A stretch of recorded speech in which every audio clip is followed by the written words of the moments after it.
बेलपत्र, जरा ध्यान देना हो। ये बेलपत्र जो होता है,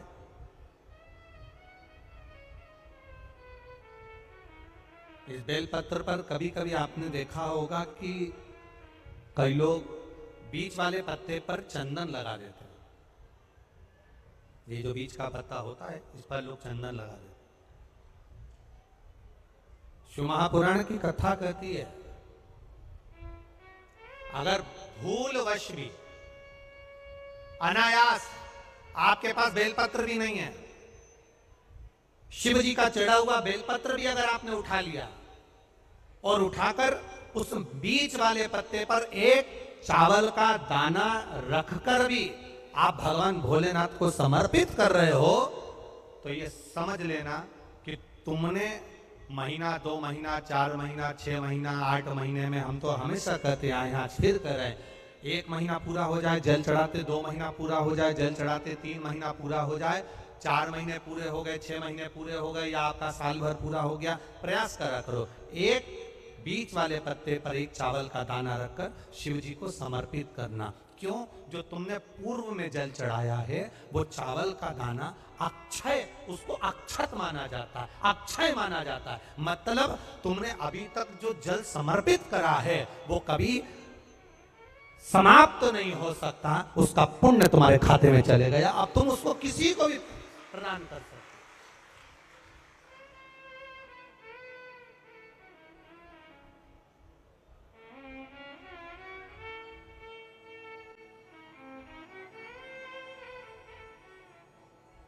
बहन भाई को तिलक करती है रक्षाबंधन पर, माथे पर तिलक लगाने के बाद में चावल लगाती कि नहीं लगाती? बोलो, जम के बोलो जरा।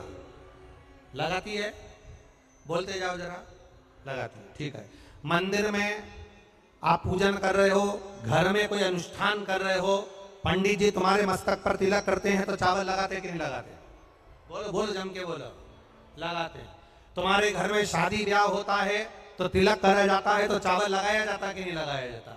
लगाया जाता।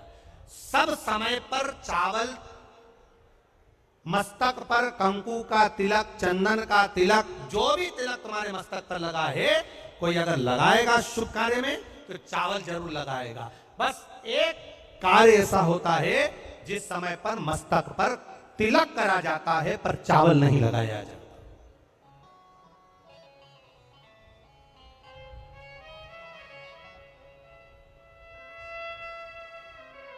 एक समय ऐसा होता है जिस समय तिलक करा जाता है पर चावल नहीं लगाया जाता।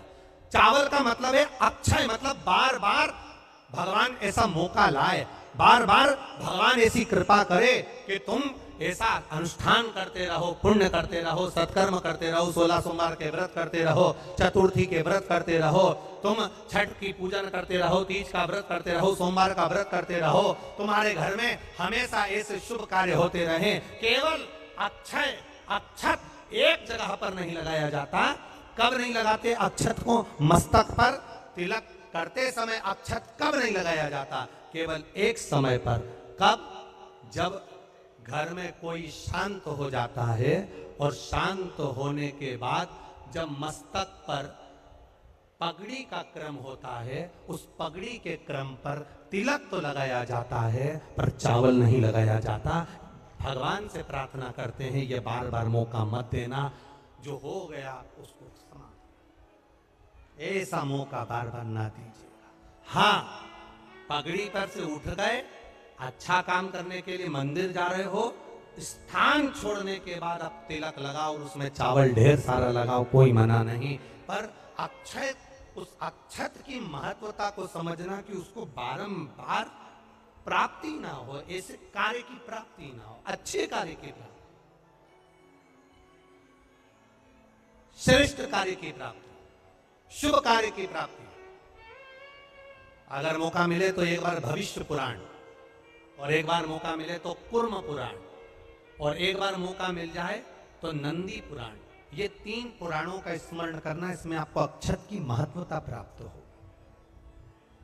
भविष्य पुराण, कूर्म पुराण और नंदी पुराण, इन 3 पुराणों में आपको अक्षत की महत्वता प्राप्त होगी कि चावल की महत्वता क्या है।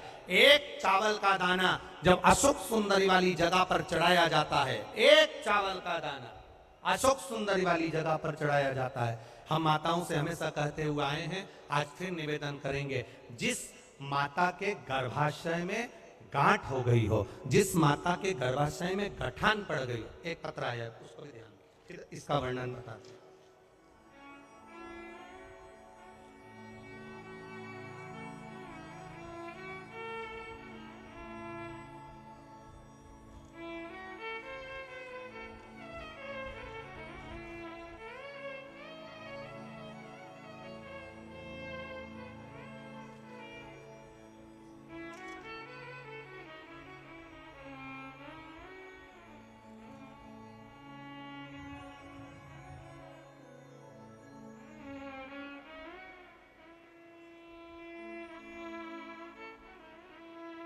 मैं गंगा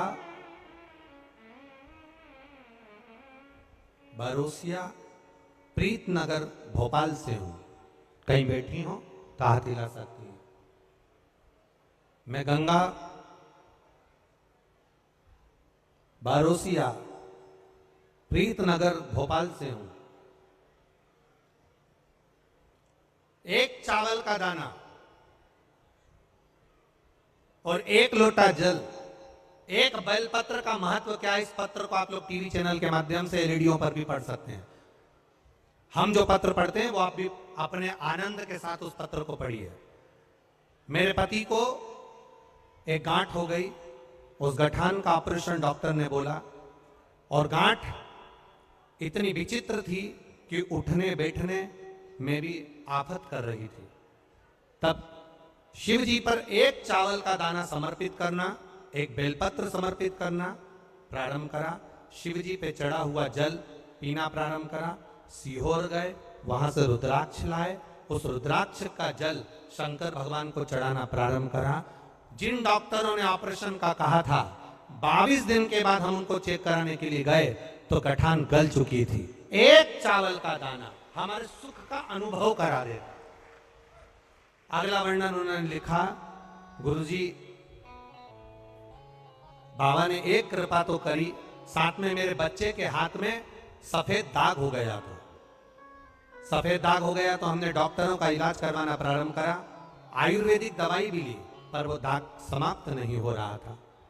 जब दाग समाप्त नहीं हो रहा था तब शंकर जी के मंदिर में जाकर समी के पत्ते का आपने जो प्रयोग बताया था वो करना प्रारंभ करा, और बाबा की कृपा से शिव जी का चढ़ा हुआ जल शरीर पर लगाना, और पूर्णिमा के दिन गाय जो अपने बछड़े को दूध पिलाती है उसका जो फेन बछड़े के मुंह पर आता है वो शरीर पर लगाना, और लगाकर उसको बैठना, उससे मेरे बच्चे के शरीर पर से सफेद दाग पूरा समाप्त हो गया।